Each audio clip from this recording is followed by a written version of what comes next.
Está no ar. Let's Talk Podcast, uma iniciativa da NTT Data Brasil que une negócios e inovação. Dia 25 de julho é o Dia Internacional da Mulher Negra, Latina e Caribenha. O que essa data significa para a luta dessas mulheres? Como mulheres negras que atuam na NTT Data enfrentam as adversidades impostas a elas apenas por sua origem?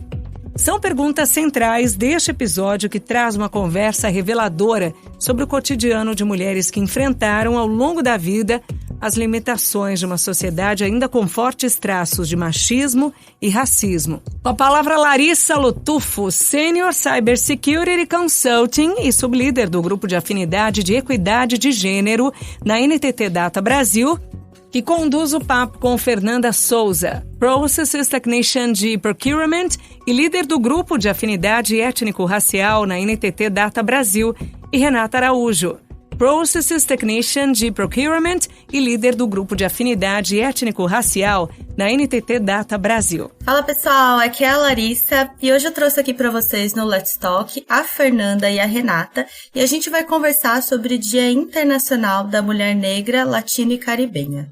Esse dia, ele existe desde 1992 e ele é comemorado no dia 25 de julho. E essa data ela é muito especial e traz bastante representatividade, mas apesar disso, pouca gente sabe que esse dia ele é dedicado para relembrar e a gente pensar sobre uma luta histórica das mulheres negras para conseguir alcançar direitos iguais em uma sociedade que majoritariamente e estruturalmente é racista e machista. Essa data ela é muito importante porque os vieses do machismo e do racismo eles são enfrentados de maneira muito particular por mulheres pretas. E isso é um tema que a gente que é do grupo de gênero de igualdade feminina, a gente tem discutido e a gente achou importante trazer tanto a Fernanda quanto a Renata para falar isso no detalhe para a gente aqui no Let's Talk de hoje. Trouxe para vocês um número bastante interessante de uma pesquisa que foi publicada pela FGV no dia 25 de julho desse ano. Eles levantaram que entre janeiro e março de 2022, das quase 49 milhões de mulheres negras em idade para trabalhar daqui da população brasileira, apenas 51% dessas mulheres estavam inseridas no mercado de trabalho.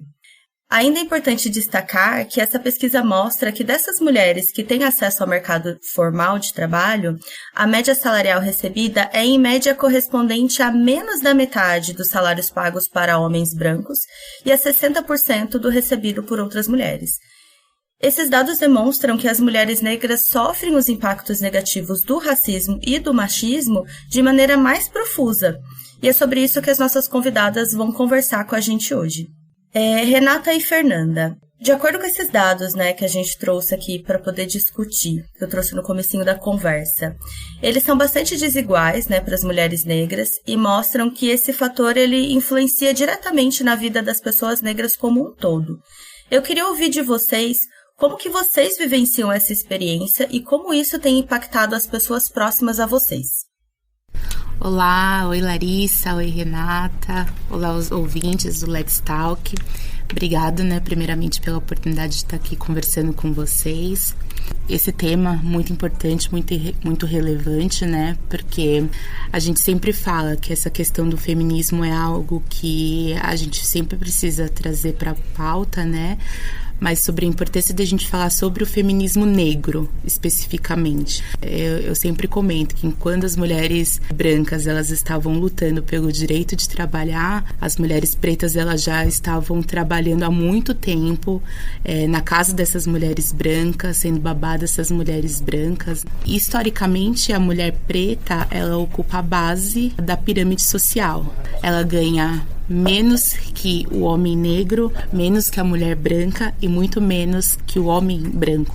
Eu acho que o maior impacto disso, que foi algo que nós falamos no nosso grupo de afinidade em julho, agora, nosso último encontro, foi sobre essa questão mesmo de como isso abala a autoestima da mulher negra, Nós trouxemos dados de como essa questão da exclusão, do convívio social, tudo isso fruto de um legado de escravidão, como isso afetou a autoestima da mulher negra. E no nosso encontro a gente trouxe o tema sobre a solidão da mulher negra, mas pensando muito não só na solidão afetiva em relação a um relacionamento de um parceiro, né, ou de uma parceira, mas um sentimento assim de como ela é excluída da sociedade para esses temas de convívio social, mercado de trabalho, como a Larissa ela introduziu no começo da nossa conversa. É algo que existe, é algo que de fato acontece, essa exclusão.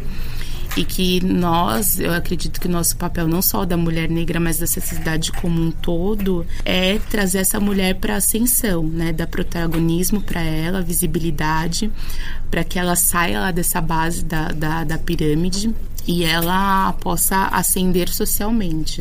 O maior exemplo da minha família é minha mãe, que é uma mulher que ela lutou para poder estudar, ela se formou e eu acho que ela que acabou da família quebrando essa barreira, né? De falar, eu vou estudar, vou ascender socialmente, mas também porque ela teve muitas oportunidades. Teve alguém que olhou e deu essa oportunidade para ela, né? Eu acho até que em relação, assim, história de ascensão, a Renata, que é aqui a nossa convidada, ela tem uma história de ascensão, né, dentro do mercado de trabalho, mas porque também ela teve essa oportunidade, ela encontrou essa oportunidade na NTT e a NTT apostou nela. Oi, gente, tudo bem? Obrigada pelo convite, é bom estar aqui com vocês. É importante a gente abordar temas que as pessoas não querem falar, né? Eu posso compartilhar com vocês que eu senti muito isso no meu dia a dia, porque, primeiro que uma mulher negra, para ingressar no mercado de trabalho, ela já enfrenta algumas dificuldades, das quais as mulheres, de modo geral, não enfrentam, né? Então, quando eu cheguei aqui, na NTT, eu vim para uma vaga de recepcionista bilíngue, e na época a NTT era uma empresa bem menor, então as pessoas se conheciam. A recepção, como todo mundo sabe, é um lugar de exposto, né? É a cara da empresa, todo mundo que entra é para a recepção que olha. A maioria das pessoas eram brancas, tínhamos eu e uma outra pessoa negra, mas a outra mulher negra era da parte interna da empresa, não ficava tão visível. E na recepção, na época, nós tínhamos uma japonesa, uma loira, e eu fui contratada para trabalhar com elas. Eu fiquei um período na recepção. A gente sempre sente, é inevitável que a gente sinta algumas diferenças, até com base no salário, que é o que a gente estava falando, essas coisas, elas parece que perseguem a gente. Nesse percurso, eu tive a oportunidade de estudar onde eu estava, para passar por um cargo de interesse meu. Na época eu tinha muito interesse em ser secretária executiva, e eu estudei para isso, e surgiu uma oportunidade, eu fiz uma entrevista interna e passei para esse cargo de secretária executiva. Em dado momento, eu já não para mim, o espaço já tinha ficado pequeno, não tinha mais muito para onde ir, e me surgiu a oportunidade de vir para a vaga de procurement, para cobrir uma licença. Eu me interessei muito pelo que a vaga oferecia, me interessei muito pelo que era feito, e passei a estudar algo que me direcionasse para aquilo que eu estava fazendo naquele momento. Consegui um certo destaque nisso, a gestão me fez um convite para ficar e eu fiquei. Mas o detalhe importante disso tudo é que quando eu cheguei aqui eu já era uma mulher formada, uma mulher casada, com filhos, já tinha tido outras experiências trabalhando em algumas outras empresas, mas eu nunca tinha tido a oportunidade tão palpável, tão nítida de ingressar em outro departamento ou de executar uma nova função, como quando eu estive aqui, né? Do jeito que eu tive aqui, essa oportunidade. Eu tive muitas dificuldades, assim, até em entrevistas a gente nota a diferença de tratativa. Quando eu entrei aqui, a gestão, que já não faz mais parte do quadro da empresa, falou para mim, eu tô correndo um risco te contratando. Se acontecer qualquer coisa, qualquer inconveniente, você pode falar comigo, porque é um risco que a gente está correndo. E eu sabia do que ela estava falando, e ela também sabia. Eu acho que hoje, olhando as coisas como estão, eu acredito que as mulheres negras têm menos dificuldade de ascender na profissão, mas ainda é pouquíssima a oportunidade que é dada, é pouquíssimo a visibilidade que é dada. A gente escuta comentários, ouve mulheres negras falando do espaço que elas não têm, de exercer funções que equivalem a determinado salário, mas elas recebem outro. Eu acho que a gente está longe de conquistar uma igualdade nesse nível, mas eu acho que a gente está no caminho. apesar das dificuldades, é possível, mas não igual às outras pessoas, né? Ainda tá distante de ser igual. Perfeito. Concordo muito, assim, com a fala de vocês duas, apesar de eu não saber como é a experiência, né, de ser uma mulher negra, eu tenho a experiência de ser mulher no mercado em que, quando eu entrei, né, eu sempre gostei de trabalhar muito com e-commerce no começo da carreira, quando eu era jornalista, e eu ia para os eventos e eu era a única mulher. E você se sente muito sozinha, porque não é a questão só do gênero, é a questão de você, se acontecer alguma coisa ali, você não tem para onde correr. Essa falta de segurança, às vezes, que você sente, porque infelizmente perto de homens nem sempre a gente se sente muito segura. Eu também acho que tenho sentido bastante dessa experiência que vocês descreveram, de estar numa empresa que se preocupa com isso, que fala sobre isso, e a gente acaba vivendo até uma bolha um pouco positiva, né? De que a gente vive num espaço que isso é conversado, isso é falado, isso é discutido e é tido como uma pauta para a empresa, né, de melhoria da empresa. A diversidade é vista dessa maneira. Mas, infelizmente, a gente sabe que não é uma realidade de todo o mercado de trabalho. Nesse mês de julho, eu trouxe para o grupo de afinidade de gênero uma amiga pessoal minha, que é a Alana. Ela é analista financeira lá do Itaú e ela foi a 5ª mulher negra da história da Poli, da USP, a se formar da universidade. E eu fiquei muito chocada, né, quando a gente descobriu isso, porque imagina, eu tô com 30 anos e uma pessoa da mesma idade que eu foi a 5ª pessoa a se formar na Poli, a 5ª mulher negra a se formar na Poli, e foi um número que mexeu comigo. E aí, quando a gente veio trazer esse tema no grupo, eu falei, não, Alana, você tem que ir lá e tem que contar como foi esse seu percurso, né? E ela falou um pouquinho pra gente dos impactos que a desigualdade de raça trouxe na saúde mental dela. E aí eu queria ouvir um pouco dessa experiência de vocês, como que vocês têm lidado com isso, se foi uma coisa assim crescente dessa consciência ou se não sempre teve explícito de que existe impacto, de que existe um tratamento diferente. Queria que vocês contassem um pouquinho pra gente. Ai, Lari, eu tenho certeza que esse impacto existe. Isso começa na nossa infância, né? Algumas pessoas, dependendo do ambiente que elas vivem, as pessoas que fazem parte desse ambiente demoram um pouco para perceber isso, né? Passam a perceber na fase adulta. Eu senti isso muito cedo, até porque eu tive um pai que deixava isso muito bem estabelecido pra gente, que nós éramos diferentes, acho que não é a palavra, mas ele dizia que as dificuldades que nós íamos enfrentar eram maiores do que de qualquer outra pessoa. Então, a gente saiu de casa muito consciente disso. E aí você passa por um período na infância que algumas coisas não fazem sentido porque você tem a inocência de uma criança. Então, eu era uma criança preta, com o cabelo diferente, o nariz diferente, a boca diferente, a estrutura corporal diferente. E quando você entra na escola, as crianças elas já vêm de casa com uma visão do que é normal, do que é padrão. Porque a mídia mostrava na época o que era o padrão, as roupas mostravam o que era padrão, o cabelo que se olhava no outdoor, na revista, na banca, era o padrão. E nada meu era padrão. Então eu comecei a sentir muito isso na infância, apesar de estudar em escolas pagas e principalmente por estudar em escolas pagas, porque a maioria das pessoas não eram pretas, eu convivi num ambiente mais branco do que preto, mas eu convivia muito com a minha família, com pessoas do condomínio onde eu morava, que eram pessoas pretas. Eu só me sentia em casa quando eu estava com essas pessoas que eram iguais a mim. E aí você sai da fase da infância, onde as crianças agem com um pouco de estranheza, mas isso eu só notei na adolescência, porque quando eu era criança eu não percebia isso. E na adolescência você começa a passar por uma fase diferente, porque a textura do seu cabelo muda, o seu corpo muda, a sua voz muda, o seu consciente fica diferente. Então, quando você chega na adolescência, você percebe que as suas amigas, elas são brancas, do cabelo liso, algumas do olho claro, a boca afinada, o nariz afinado, magras, e você é preta, o seu cabelo é crespo, você alisa o cabelo, que é um outro processo que você passa para tentar parecer igual.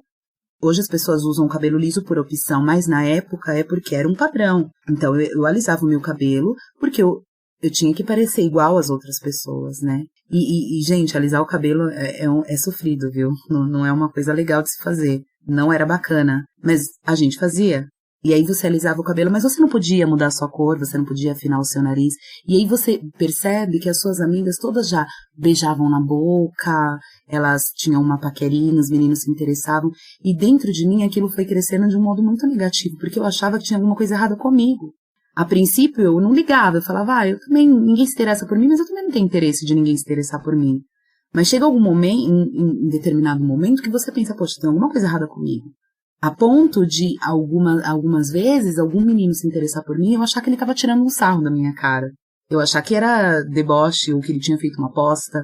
E aí você vai para a faculdade e na faculdade também as coisas não normalizam. Isso nunca normaliza, porque você nunca vai ser padrão, entende? E quando você entra no mercado de trabalho, por você ter passado por tudo isso, fica muito nítido que você não é escolhida para algumas coisas por causa disso, porque aí você já tem maturidade para entender que é isso. Você passou por todo um processo para saber que, não é coisa da minha cabeça, sabe? Não é mimimi. E aí não é só porque você é mulher, é porque você é preta. E são coisas que você não pode mudar. E aí você entra no mercado de trabalho e você recebe vários nãos. Um exemplo disso eu estava uma vez conversando com uma pessoa, essa pessoa era loira, uma mulher, loira do olho azul. E eu comecei a falar para ela, nossa, eu fui recusada em várias entrevistas na minha vida. Eu tive várias recusas, assim, de eu querer muito aquela vaga e eu não consegui. Ela falou para mim, nossa, se eu falar para você que eu nunca recebi um não, a sua cabeça, ainda que você lute contra aquilo, é muito difícil de você superar isso quando tudo diz que não e você tá tentando falar, não, eu sou uma pessoa, uma mulher como qualquer outra, tão capacitada quanto, eu posso, eu consigo. Hoje, eu levo isso com mais leveza. Eu consigo passar para as minhas filhas que elas são lindas, que o cabelo delas é lindo e eu consigo fazer elas se aceitarem. Eu não tive essa estrutura, mas elas têm. E eu consigo converter esse sentimento numa coisa boa. De falar, não, você não precisa alisar o cabelo, seu cabelo é maravilhoso. Então hoje eu tenho maturidade para entender que o problema não está em mim, sim em toda a estrutura do nosso país, da humanidade como um todo. O problema não sou eu, o problema é o que foi estabelecido lá atrás. Ainda assim, eu posso lutar contra isso, eu consigo, eu não preciso ficar me martirizando o tempo todo, sabe? Acho muito importante essa sua fala de, perceber que é o entorno, que é a cultura que tá à sua volta que tá errada. Porque é difícil chegar nesse nível de maturidade.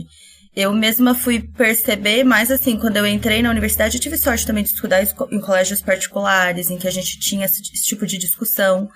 Mas eu percebi quando eu entrei na universidade que isso não era uma discussão comum para as pessoas. E ainda não é hoje, né? Eu fiz 2 vezes universidade pública e a primeira vez que eu entrei numa universidade pública, eu levei um choque que eu não tinha uma pessoa negra na minha sala. E eu falei, isso é uma universidade pública, é uma universidade que é para ter mais pessoas do povo. A gente tem uma população que a maioria é negra. E é até estranho a gente ver que o padrão é da mulher branca, loira, de olho claro, sendo que a maior parte da população não reflete isso. Chega a ser uma loucura, né? Se for parar para pensar. O grande problema, eu acho que a gente vive em um país que é racista, porém ele nega a todo custo o racismo, né? A gente fica muito nesse discurso, somos todos iguais, o Brasil é o país da miscigenação, algo que eles venderam pra gente aceitar, né? Meio que, sabe, um cala-boca pra gente meio que se conformar, mas é o que você comentou. Se mais de 50% da população ela se declara negra, cadê essa população ocupando todos os espaços, né? Que seja nas universidades, que seja no mercado de trabalho, né? Que seja na política também, né? No Senado, por exemplo. A gente não vê. Eu acho que o grande problema, um dos maiores problemas no racismo é isso, que ele diminui a ponto de querer camuflar como se não existisse, né?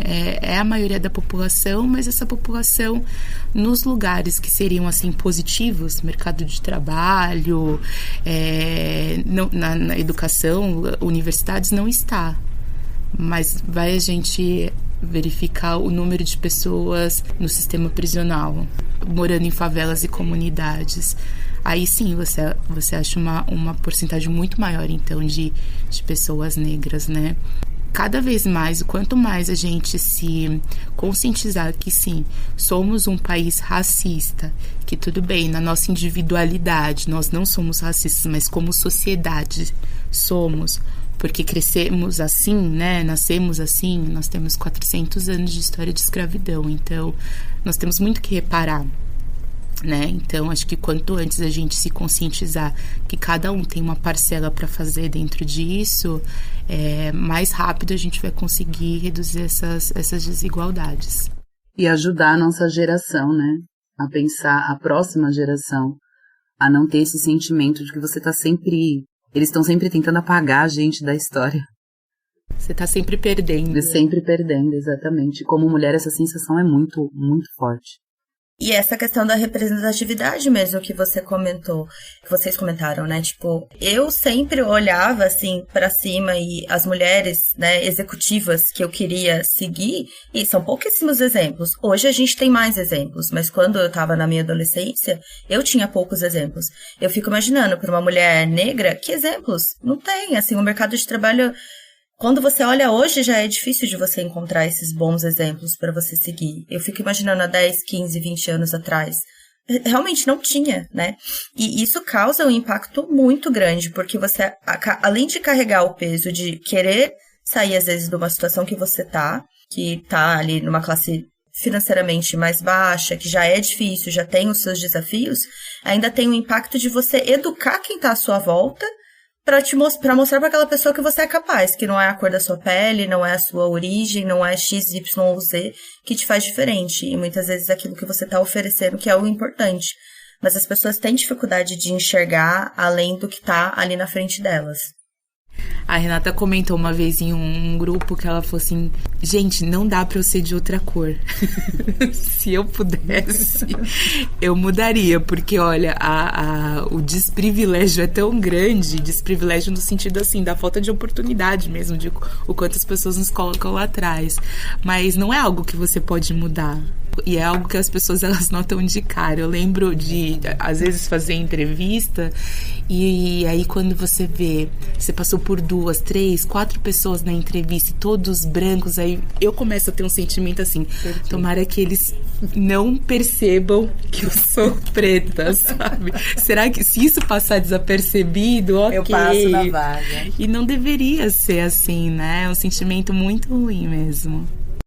Não deveria ser um fator, né? E é bizarro como é. E as pessoas têm, assim, muito problema de assumir isso. E as pessoas esquecem que todo mundo tem seus preconceitos, né? Todo mundo tem aquilo que você tem um pouco mais de dificuldade de lidar, porque é diferente. Mas você destratar uma pessoa ou colocar ela num patamar diferente só por conta disso, tá errado. Pela minha formação, eu fiz jornalismo e direito. São 2 formações muito voltadas para humanas, né? E eu sempre trato as pessoas de maneira igual. Independente se você tem um cargo super alto, se você tem um cargo baixo dentro de uma corporação, eu vou te dar oi, bom dia, beijinho, abraço do mesmo jeito. E tem gente que não lida bem com isso, né? E para as pessoas que são pretas, eu sinto que essa dificuldade deve ser até maior, porque eu sinto que até isso, desse afeto e tal, é mais difícil. Pelo menos é o que as minhas colegas descrevem. Que às vezes ficam com medo de chegar, dar um oi, dar um abraço e da pessoa se sentir ofendida. Isso é um absurdo, né? Mas eu sinto que acontece bastante. A gente fala muito sobre isso. A gente, normalmente, nós conhecemos muitas pessoas dentro da empresa mesmo. E as pessoas, elas ficam com contato para falar que a gente é preta. Elas têm dificuldade. E aí, uma vez nós estávamos conversando com uma pessoa, a pessoa falou assim, não, porque uma vez eu namorei uma pessoa assim, igual a vocês. Assim, igual a vocês. Eu falei, como? É preta? Aí a pessoa, morena, assim ou não? Preta. Você quis dizer que a pessoa era negra, ela era preta. É isso que... Pode falar, fala preta, que não é ofensa. O preconceito, ele é tão grande que você fica com medo de falar para aquela pessoa o que ela é, porque é pejorativo. É como se ser preto fosse pejorativo. E aí a pessoa tem medo de te falar que você é uma pessoa preta. E quando é mulher é pior, viu? Quando é mulher é pior. É cada coisa que a gente escuta. Eu acho que tem também essa questão da hipersexualização da mulher negra, né? E aí deixa tudo um pouco mais com dedos, né? Porque quando a gente também trouxe o tema para falar sobre a solidão da mulher negra, passa muito também sobre isso, porque a mulher negra, ela é um objeto de desejo, mas também se você for ver a taxa de mulheres negras solteiras, é absurdo, né? Então elas servem como um objeto de desejo sexual, um fetiche, e só que para assumir, para você levar para sociedade, para falar assim, olha, essa pessoa que eu escolhi para estar do meu lado, não é a mulher preta que é a escolhida, né? E tudo isso vai mexendo naquilo que você falou de autoestima mesmo, né? Não, eu sempre falo, gente, a gente tem que começar a desconfiar de tudo. Vocês são as chatas, as mimizentas. Não, você tem que desconfiar, porque não é possível que num país que mais da metade é negro, você tá num espaço que só tem branco, na sua empresa só tem branco, no seu board só tem branco. Não é normal. Eu acho que cada vez mais a gente tem que questionar, falar, mas cadê as pessoas pretas aqui? O que aconteceu que elas não estão ocupando esses espaços, né? Não dá para normalizar isso em 2022, né? Não é mais aceitável, não é admissível isso. Sim, nunca foi aceitável, mas hoje a gente consegue vocalizar isso de uma maneira mais explícita e sem, acho que, levar tantos malefícios, né, por isso, porque acho que antes era muito claro o preconceito na sociedade, né, tipo, se você pega 100 anos atrás. Cada vez mais está se tornando mais difícil de você identificar quando a pessoa é racista ou não. Em algumas situações, eu sei que em termos gerais de população em geral, isso acontece, mas você vê muitas empresas tendo essas iniciativas de diversidade para contratar mais mulher, para contratar pessoas trans, para contratar pessoas negras. Isso está acontecendo. E eu acho que é importante a gente falar sobre a importância desses programas, mesmo quando são os programas de fachada, mas que eles são importantes, porque você precisa reverter um pouco dessa dívida histórica que você tem com essa população. Seja pessoas negras, mulheres, LGBTQI+, enfim, existe, né, realmente ali uma dívida muito grande, mas com as pessoas negras isso é muito explícito, porque acaba acontecendo isso que vocês falaram. Você chega num ambiente e não tem nenhuma pessoa negra num ambiente que deveria ter pelo menos 50% de pessoas negras ali.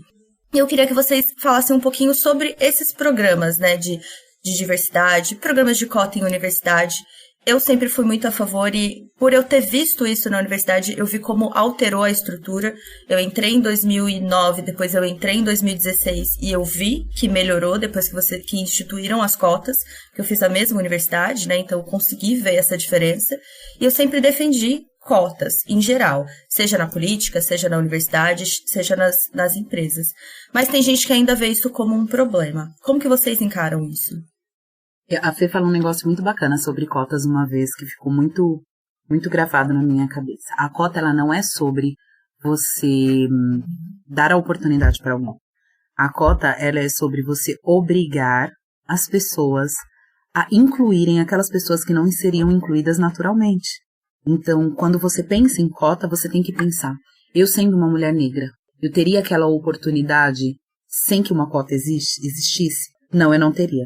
Então, a cota, ela é exatamente para isso, para que as pessoas que não teriam essa oportunidade naturalmente a tenham, mesmo que forçadamente, mesmo que isso seja uma coisa forçada, para que isso, aos poucos, se torne uma coisa natural, para que isso se torne uma coisa normal com o tempo. Então, a princípio, nós temos as cotas, e aí você é obrigada a ter na sua equipe 20% de mulheres pretas. Legal, isso vai começar como uma cota. Mas conforme você vai entrevistando mulheres pretas, vendo que elas são capacitadas e vendo aonde elas podem chegar, e essas mulheres forem crescendo, você já não vai mais olhar para uma mulher preta como se ela fosse incapaz, ou como se ela não estivesse pronta para aquilo.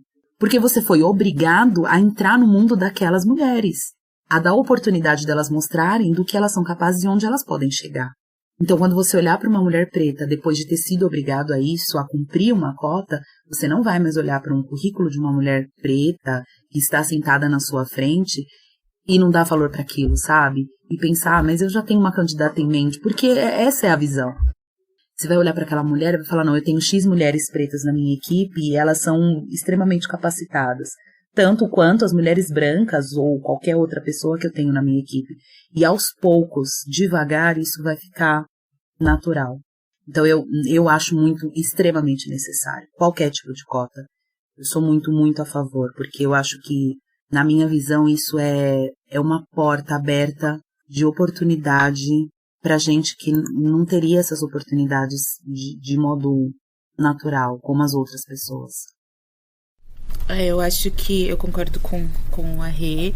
Tudo pode começar com a cotas e aí você dá uma oportunidade, né, pra pessoa se mostrar a capacidade dela, e ajuda até a pessoa, às vezes, que tem aquele viés, né, de preconceito, ela sair isso, né, desmistificar essa questão, né. E é uma questão de reparação histórica, gente. Eu acredito que não é muito discutível, né? Porque a gente não teve uma oportunidade, né? Acabou a escravidão e não houve nenhuma lei, nenhum incentivo para incluir essa população na sociedade, né? Então a gente tinha uma população que não tinha estudo, que só trabalhava, uma população que foi jogada às ruas e depois ela começou a se amontoar em locais mais periféricos, né? E para mim as cotas elas precisam existir até que chegue um momento que a gente consiga equilibrar essas oportunidades, né? Que todo mundo tenha as mesmas oportunidades, e aí talvez um dia a gente não precise mais de cotas, sendo bem assim otimistas. E a questão dos grupos de diversidade, das vagas afirmativas dentro das empresas, as empresas elas entenderam que a diversidade é algo importante e faz elas lucrarem também mais, né? Então, se não for por boa ação, assim, de pensar no social, que seja, então, nesse interesse mesmo de lucrar mais, né? Porque tem hoje diversos estudos que mostram que quando você tem uma empresa diversa, você vai conseguir fazer com que o seu produto, o serviço, ele chegue para mais pessoas, né? Quando a gente estava falando dessa questão dos grupos de diversidade, que é algo que as empresas elas estão fazendo, a gente viu que uma empresa ela não tinha uma equipe diversa para desenvolver determinado software, por exemplo, era um software de identificação facial. E aí, quando eles foram vender esse software pro mercado, foram fazer uma versão demo, eles testaram em diferentes pessoas, e em pessoas com os fenótipos negroides, o software não passou, não leu o rosto da pessoa negra, né? Não identificou lá que aquele nariz mais largo era um nariz, né? Aquela boca mais acentuada era uma boca. E aí a empresa perdeu a concorrência para vender esse produto. Então, pegou um prejuízo, porque talvez se tivesse uma equipe de testes, né, diversa, com pessoas diversas que fizessem o teste antes, né, desse produto, talvez ia conseguir vender no mercado. Então, não é só uma questão mais do social, que também é muito importante, nós como sociedade temos essa obrigação, mas é na questão mesmo que as empresas, se elas estiverem equipes mais diversas, com diferentes pontos de vista, com certeza o produto, o serviço dela vai chegar mais longe, né? Porque a pessoa que vai comprar, ela vai olhar o produto ou o serviço e vai falar, esse produto tá conversando comigo, esse serviço me representa, né? Hoje a gente vê uma quantidade de produtos direcionados para pessoas pretas ou pessoas com algum fenótipo, seja o cabelo, por exemplo, crespo, né? Eu fico pensando, hoje o mercado hoje tem tanta opção que você fica até perdido, mas antigamente não tinha, né? Então hoje, com a valorização dessa questão do natural, de aceitação, as empresas elas perceberam que é uma oportunidade de ganho e tem que aproveitar. E eu acho que nós, como pessoas pretas, mulheres negras, a gente tem que surfar essa onda mesmo, aproveitar essa janela aí de oportunidade. Gostei bastante dessa sua fala de você aproveitar isso como uma oportunidade, porque é aquilo. não tinha esse espaço. Quando você fala de antigamente não tinha produtos para o cabelo, é antigamente de 10, 20 anos atrás, não é tanto tempo. Historicamente, parando para pensar, é pouquíssimo tempo. 10 anos você não ter a diversidade de produtos no mercado que você tem hoje para públicos diversos. Em 2019, eu assisti uma palestra do Obama no Vetex Day, em que ele falava que, da gestão dele, um dos pontos mais importantes é ter uma equipe diversa. Porque através de uma equipe diversa, você consegue alcançar resultados melhores e você também consegue inovar. Porque como que você vai conseguir inovar se são as mesmas pessoas que estão tomando a decisão? Se são somente homens brancos de um certo status social que estão tomando decisão, você não vai conseguir mudar um país. E isso também serve para a realidade de uma empresa. Você não vai conseguir tornar essa empresa a próxima empresa ali que vai fazer diferença no mercado, e a gente está dentro de uma empresa de tecnologia que tem que pensar nisso, se não tiver pessoas diferentes trazendo ideias diferentes, vindo de pontos de vista diferentes, né, para poder trazer as soluções. Então, essa sua fala sobre a diversidade, eu acho ela muito importante, muito válida para o mercado de trabalho. E para a gente fechar a nossa conversa, né, que tá muito boa, eu acho que esse assunto foi muito gostoso da gente discutir, muito importante de trazer esse dia também para a corporação. É um dia que nem todo mundo tinha ciência, né, de que ele existia. Eu mesma entrei em contato com ele esse ano, eu não conhecia, então acabei me informando sobre ele. Mas queria que a gente trouxesse um pouco assim para a realidade da empresa. O que vocês acreditam que aqui dentro da NTT Data a gente pode fazer melhor do que a gente tem feito para tornar essa desigualdade entre mulheres negras e o restante da população da NTT Data um pouco menor? Bom, eu acho que o espaço que a NTT Data que ela disponibiliza para a gente ter essa conversa, igual você falou lá no começo, um espaço seguro, um espaço de troca, né, para a gente ter essa conversa já é muito importante. A gente vê nos nossos grupos de afinidade as pessoas se sentindo à vontade para falar. É um espaço que a gente se emociona com as histórias, porque eu acho também que é uma oportunidade da gente criar empatia, né, da gente ouvir as pessoas que estão naquela situação, falarem, se posicionarem de um lugar que às vezes não é o lugar de fala de muita gente. Então, essa oportunidade é uma oportunidade muito rica, muito diferenciada já. E eu acho que a gente pode continuar fazendo para que isso cada vez aumente e dê mais visibilidade é de fato isso, a gente dá protagonismo para essas mulheres negras. Eu acho que o podcast, por exemplo, da gente, eu e a Renata, a gente está aqui compartilhando um pouco da nossa história, das nossas experiências, já é um espaço, né? Já é uma oportunidade, principalmente para essas pessoas que são as que tomam decisões, os donos das decisões, darem esses espaços para as mulheres negras, para as pessoas negras, para que elas possam ter essa visibilidade do trabalho delas, né? Na reunião que a gente teve, a gente falou para quantas pessoas negras você dá afeto. E afeto a gente está falando de você dar um elogio, de você elogiar o trabalho dela, de você falar sobre a importância do que ela faz, né? De você dar a oportunidade de contratar alguma mulher preta para sua equipe. Se ela não tiver a capacidade técnica, talvez olhar para as oportunidades, para os soft skills, né, que eles falam, e treinar dentro de casa. Nossa empresa é uma empresa que tem muita ferramenta para profissionalizar as pessoas aqui dentro, né?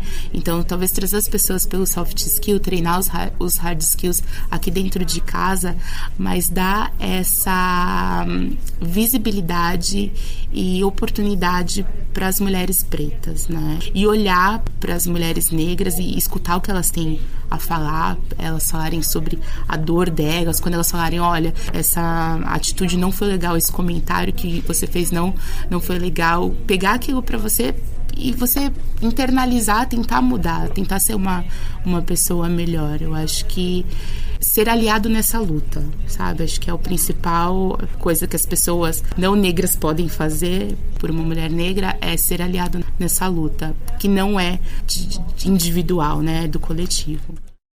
Eu concordo muito com a Fê sobre o espaço que a NTT Data dá pra gente, pra falar desses temas. Eu acho super importante os grupos que nós temos sobre diversidade, porque nós somos líderes do grupo étnico-racial e a gente percebe principalmente nas últimas reuniões, nós temos percebido que nós estamos falando não para pessoas pretas, nós estamos falando para pessoas brancas. Elas estão aprendendo muito com as reuniões, elas estão entendendo muito sobre a dor da mulher preta num todo, da pessoa preta num todo. E é legal que as pessoas que participam tenham interesse em aprender isso. Então eu acho que esses espaços são de extrema importância para a gente continuar nesse processo de crescimento com relação a isso, sabe? Acho legal também que as pessoas, ainda que estejam numa reunião que é o nosso lugar de fala, que elas estejam atentas aos detalhes das falas, sabe? Que elas recebam isso de modo que talvez você não entenda da dor que é, talvez você não entenda porque não é o seu lugar de fala mesmo, mas você pode respeitar e passar a fazer diferente para mudar alguma coisa. Quando a gente briga por isso, existem vários fatores envolvidos. E as pessoas podem pensar 1 milhão de coisas. Nem foi nada demais o que eu falei. Olha só, ela podia ter levado na boa. Mas quando você branca ou você branco toma uma atitude em prol da luta de outra pessoa, fica claro para quem tá te assistindo que aquela outra pessoa fez não foi legal. Porque você tá tomando a frente de uma luta que não é sua. Esses espaços, eu acredito que eles tendem a crescer muito aqui. Nós estamos num caminho muito bom. Eu acho importante a gente continuar tentando as vagas afirmativas, porque isso dá uma obrigatoriedade que a gente ainda não tem, isso traz oportunidade para pessoas que precisam dessas oportunidades. Eu acho que nós estamos no caminho e que já é um começo.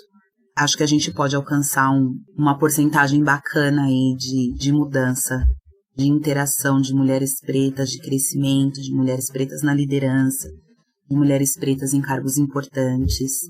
Eu acredito que a gente está no caminho ideal. Perfeito. Queria aproveitar e deixar o espaço para vocês convidarem as pessoas para participarem do grupo de afinidade étnico-racial. Fala para o pessoal qual que é o dia, como que faz para se inscrever. Então, gente, as nossas reuniões, elas acontecem sempre na segunda terça-feira do mês, das 18 às 19 horas.